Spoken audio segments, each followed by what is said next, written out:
Hello, everyone. Welcome back to yet another political episode. So, uh, obviously, this is good. This is very late, unfortunately, but under a good reason of circumstances, I think it is necessary to cover Mr. Robert K. Corbin, the former Attorney General of Arizona, who passed away on the 9th of September. That's right, the 9th. It's been 20 days, and we have not covered him, and we will cover him. Specifically with the understanding that, hey, look, the internet has been overwhelmed with casualties, okay? It's been overwhelmed with pending news with Charlie Kirk, the shooting in the Mormon church. You have also the shooting and the ICE facility in Dallas. You have also the Annunciation Catholic Church school shooting, along with the Denver school shooting, just too much all at once. And the world's been distracted. I've been distracted. And we have a lot of people to cover, actually. And we'll do our part. We'll try to get as much politicians as we can today. Hopefully it's just two.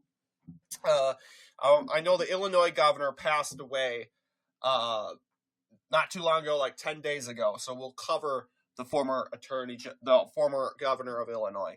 So we will go ahead and start with Robert K. Corbin because he passed away first out of all, and he is way overdue to be talked about. So obviously this news has faded away pretty quickly, but we'll do our part in honor him and remember him.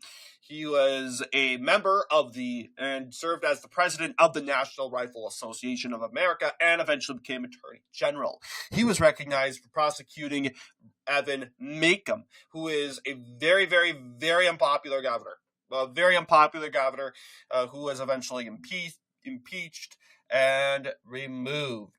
And he was only governor for a year until, like, how badly he screwed things up.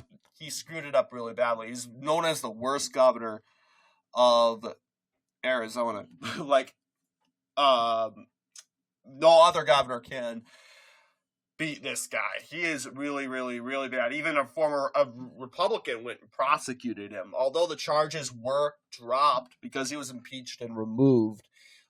But Macomb has been recognized as one of the worst, or the worst, of governors in Arizona history. But Robert K. Corbin, we'll be talking about him. He has served for the Attorney General pretty long time. We got his electoral history to talk about. But let's first talk about the primaries, because assumingly, well, actually, I don't think there are primaries. Yeah, assumingly he was nominated. There are no records of information about Mr. Corbin winning a nomination or beating any sort of opponent.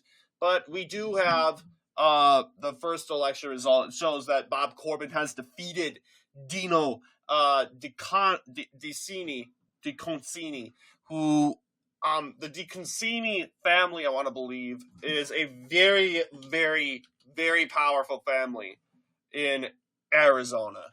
I mean, yeah, the DeConcini. You talk about I won't say the Deuces, but McCain, for instance. If it wasn't the McCains, it was the DeConcinis. The DeConcinis have been long time occupying Arizona politics.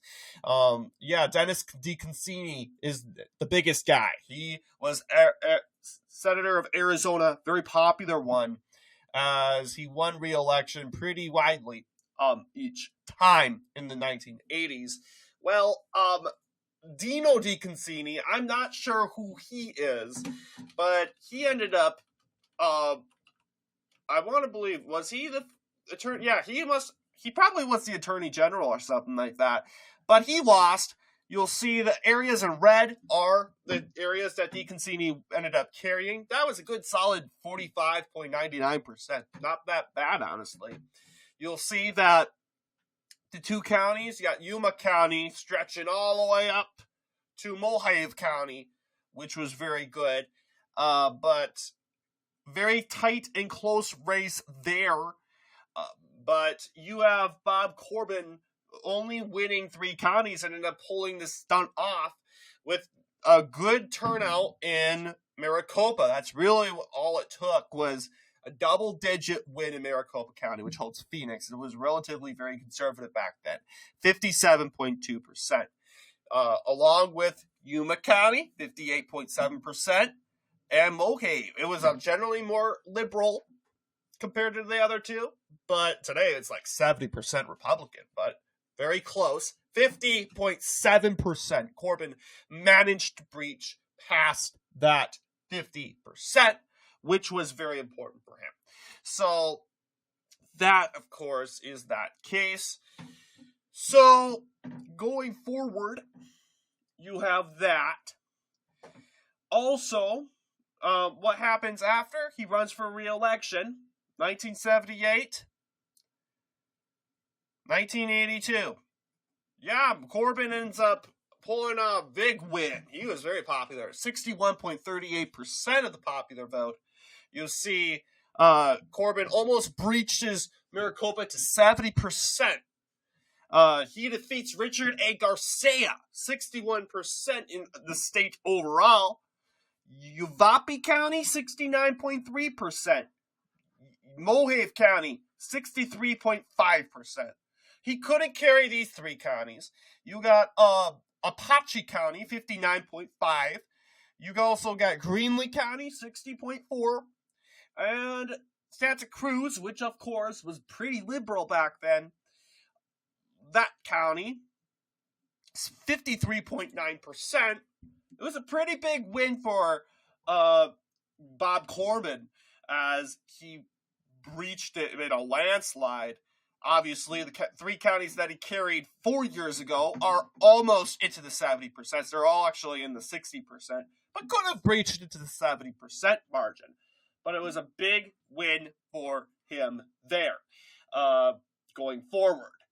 But yes, Richard A. Garcia defeated pretty badly. He also defeated, Bob Corbin also defeated Suzanne Connor, who's a libertarian. Even with the libertarian vote, that wasn't really enough to stop Bob Corbin, as he trucked on to a good victory forward there. Let's go ahead and jump into 86. Yeah, Bob Corbin wins 100% of the popular vote. He carries everything unopposed for the Attorney General's race. That's surprising. Well, no one wanted to challenge him. Not even an independent, not even a libertarian. They all decided that they were just going to let Bob Corbin take the 670,882 votes with him. And basically everyone that voted for him voted. And obviously, there wasn't even one write-in. Maybe the write-in option wasn't even an option. But you also have, of course, something like that. But also, 100% of the vote. But yeah, some people didn't even show up. Like, you got over halfway to 1 million, which is significant. And yeah, there's nothing really to say about that. Bob Corbin winning re-election pretty handily and impressive margin. But let's jump all the way to 78, 86. That was the one we talked about. And my view is he does not run for re-election. And the CL, though, keeps the Attorney General's office still remains Republican. Grant Woods still Republican, 58.56%.